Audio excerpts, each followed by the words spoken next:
I was reading a story that reminded me of an event from over 20 years ago. In the second half of 1998, I had taken a job as a security guard at a plant that made locks. Being a kid, I usually worked one of three shifts: 4 p.m. to 12 a.m., 7:30 p.m. to 3:30 a.m., 12 a.m. to 8 a.m. The 7:30 to 3:30 shift was for extra coverage, so there were always two of us there from 7:30 to midnight. It was a routine, boring job for the most part. We did our rounds, logged anything out of the ordinary, and watched a tiny monitor displaying the CCTV feed. Things went by in an almost painfully normal manner for 6 months. I worked, saved, bought a car, and planned to move. By late March of '99, I served my notice and prepared to head cross-country. A new hire was brought in to fill my spot, a soft-spoken man named Calvin. As a part of his training, Calvin spent time working at all hours. At night, he was a shadow, working with myself and the other night guard, getting a feel for the plant's nocturnal routines. Most nights, he worked with myself and Amira, a female guard who was around my age. I was 18 at the time.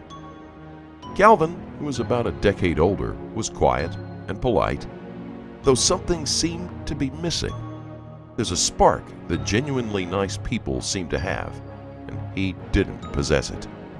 Whenever he went on rounds with me, he'd ask questions about the job and make small talk.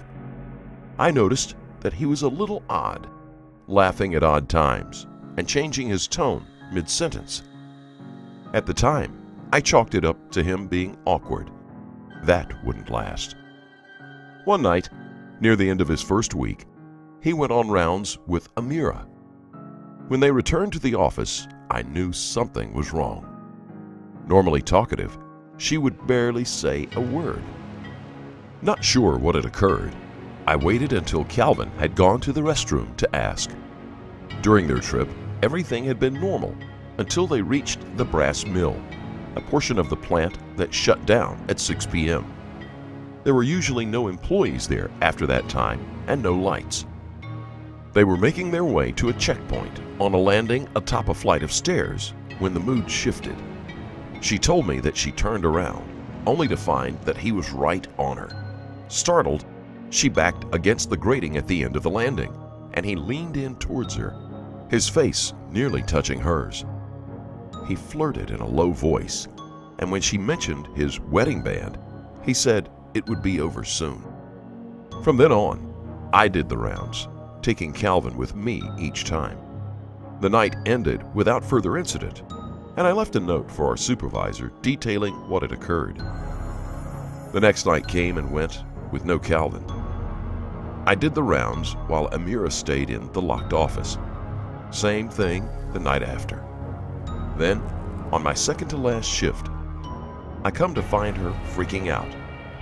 She found out why Calvin hadn't been at work. He had been arrested for murdering his wife. She had been dismembered and burned, parts of her body placed in a pond less than a mile from where we worked. That night, and the next, Amira called the jail just to make sure they were still holding him. Based on the time frame, he had killed his wife months before he started the job.